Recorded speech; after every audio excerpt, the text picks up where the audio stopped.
welcome back to my home, my puppet workshop, and we thought you might like to meet our friend Ozzie today. This is Ozzie, who is a lesser sulfur-crested cockatoo. And Ozzie is 42 or 43 years old, we're not quite sure. Lesser sulfur-crested cockatoos can live over 50 years. And the greater cockatoos can live over 70 years. They live a long time. Never get that friendly with a cockatoo unless you've known her for 40 years. So Ozzie, when Ozzie first came to live with me, it was a rescue bird. Ozzie was a rescue parrot. And you can see, Ozzie, can I take a hold of your wing here? You can see Ozzie's wing. This wing is very nice. It's got all its feathers. But this wing, excuse me, Ozzie, doesn't have all of its feathers. You see, there are a few skips.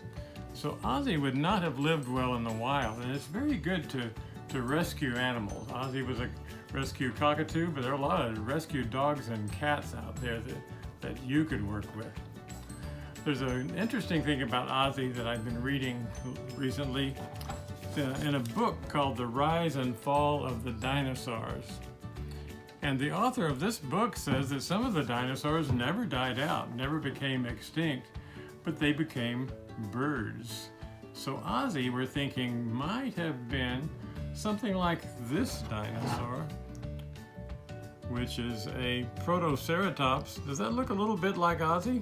I think it does. There's another very interesting story we need to tell you about Ozzie. When I first got Ozzie, I thought, I'm going to look in a cockatoo book and see exactly what I can learn about this parrot. And I learned that from all I could read that the characteristics of Ozzie made Ozzie a male. We thought that Ozzie was a male because of the way the book described males and females. But then, 35 years later, Ozzie laid an egg.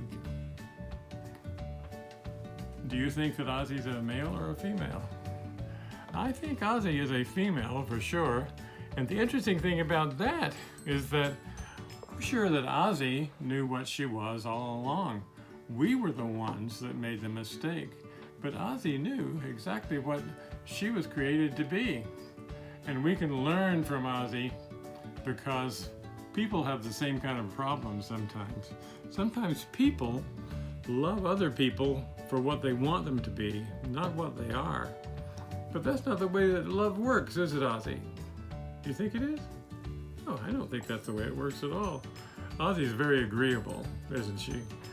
But that's an interesting story to me because we're also going to talk about the events of Holy Week, and we'll learn how that story can tie into something that happened to Jesus that week.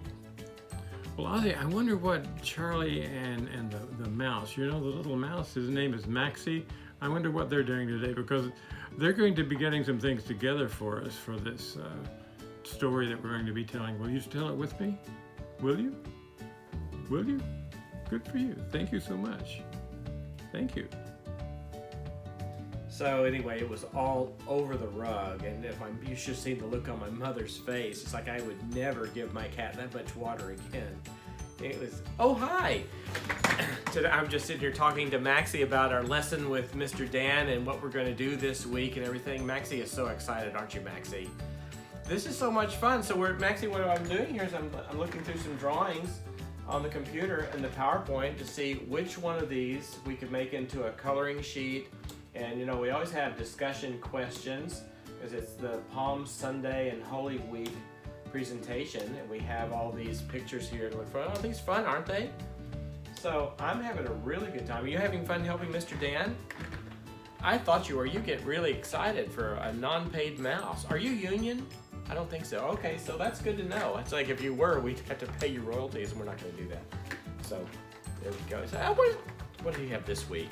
This is so much fun. Oh, look. Oh, this is perfect.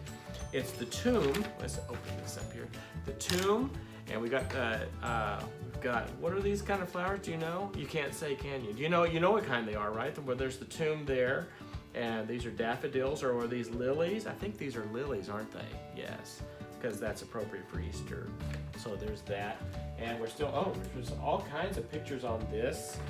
So I'm going to take that back and take it to Mr. Dan. I think that's going to work out well. We'll scan that later.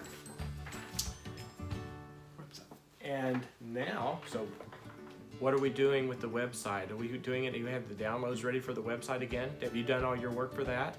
Good. Okay, so Maxie says there's the website drawings ready too after this video at the bottom of the screen at cathedralofhope.com/hope@home, and underneath there are all the links for this week's downloadables. You'll see last week's there at cathedralofhope.com/hope@home.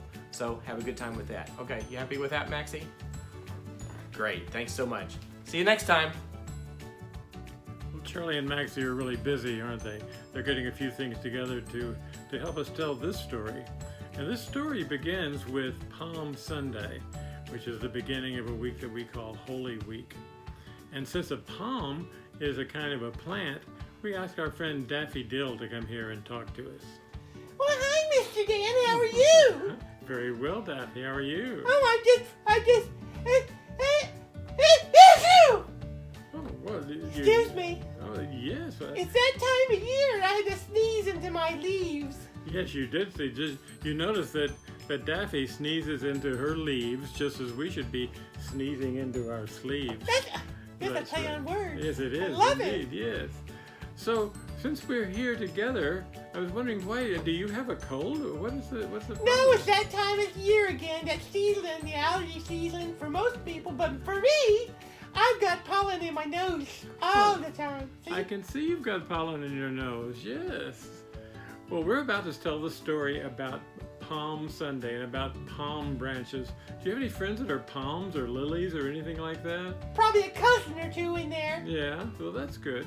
Well, would you like to stay here for a while and listen to the story, or do you have somewhere else to go? I'd love to stick around, but this girl needs some sunshine. If I stay any longer, I'll grow roots. See you later. It was good to meet Daffy Dill, wasn't it? And it's good that she's going to go out and get a little sunshine. This is something we all need to do. So today we're going to talk a little bit about Holy Week, because this is Holy Week, and as you know, Holy Week is the week before Easter. And Easter always falls at a different time every year. Whether we're in the same building or not worshiping together, Easter is still going to happen, and Easter lasts for a whole season. It will last until probably it's the end of May this year, I believe. And Easter is measured by being the first Sunday after the first full moon, after the longest day of the year. So it always falls at a different time because of that. It's not like Christmas, which is always on the 25th of December. So we'll talk a little about Holy Week, and we talked with Daffy Dill about the palms, but the palms mean something very special. They meant something special to the people in those days. When they would raise palm leaves and wave them, it was the way we would raise welcome signs or political signs that with a person's name on them that we really want to vote for. And that's the way people felt about Jesus in those days, when they would throw those palm leaves down, and when they would raise them and wave them in the air. They were saying, we want you here because we want you to do something very special for us. They looked at Jesus as a military leader. They looked at someone that was going to save them from the Romans, who were not treating them well. But Jesus was not that. Jesus came into town, as a matter of fact, riding on a donkey, which was not a very spectacular or noble thing to do. But the people still thought, this guy is going to save us from the Romans. And they started waving their palm leaves in front of him and his donkey. And that was what was called Palm Sunday. But Jesus had a very long week. It was a full week full of a lot of surprises, as a matter of fact, for a lot of people, because he went to the temple very early in the week, and he saw that people were selling things there and making it into something that it shouldn't be. And he actually turned over some of the tables of things that they were selling and released doves that flew away into the air. He also had conversations with people like the Pharisees, who were very jealous of him and wanted to get rid of him. They didn't want him around at all. And then he gave speeches, as he always did. His little little preaching stories that he told to the people, mostly about love and about things that they didn't expect him to talk about. They thought that they were going to have him save them from the Romans, as you remember. There was one time during the middle of the week when he met a very wonderful woman who came to him and decided she was going to wash his feet, which was a very high sign of respect in those days, especially because she used very, very expensive perfume to do it. So she did that. And I believe this woman was like a prophet, as a matter of fact. She said things to Jesus that made me think that she knew the kind of sacrifice he was going to be making later in the week.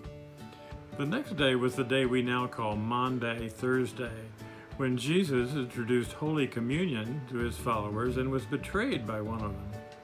And by Friday of Holy Week, just as we didn't understand who Ozzie really was, the people still could not see that Jesus was the teacher of peace, not war. And the ones who had said, "Yay, Jesus," on Sunday were now saying, "Crucify him, get rid of him," on Friday. Maundy, Thursday, and Good Friday were very sad days.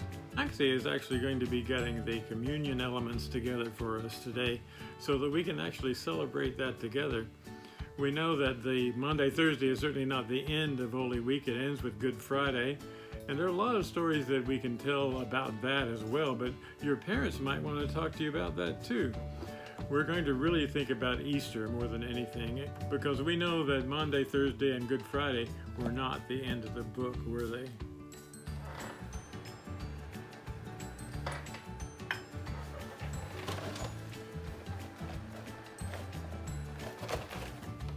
Well, Maxie was a good helper in setting up our communion elements, wasn't he? And we're going to have communion today in honor of Maundy, Thursday, because that's the day we remember that Jesus started it this week. When we do children's church communion, I'm sure you children know that we tell the story all together. It's that important to tell. And we leave some words out, and you know what those words are. We're going to teach maybe your parents a little bit about that today in the way we do communion. If you don't know the words, we're going to super them on the screen, but the children probably know them. And that story goes, on the night that Jesus was betrayed, he lifted it, he broke it and said, "This is my broken for whenever you eat this, remember." In a like manner, after that same meal, he lifted it. He said, "This is the cup of the new, poured out for many for the forgiveness of their. Whenever you drink this, remember, whenever you eat this or drink this, remember Jesus." As you can see, you can use any kind of cup and any kind of bread to do this. So do try this at home, and we'll see you next week.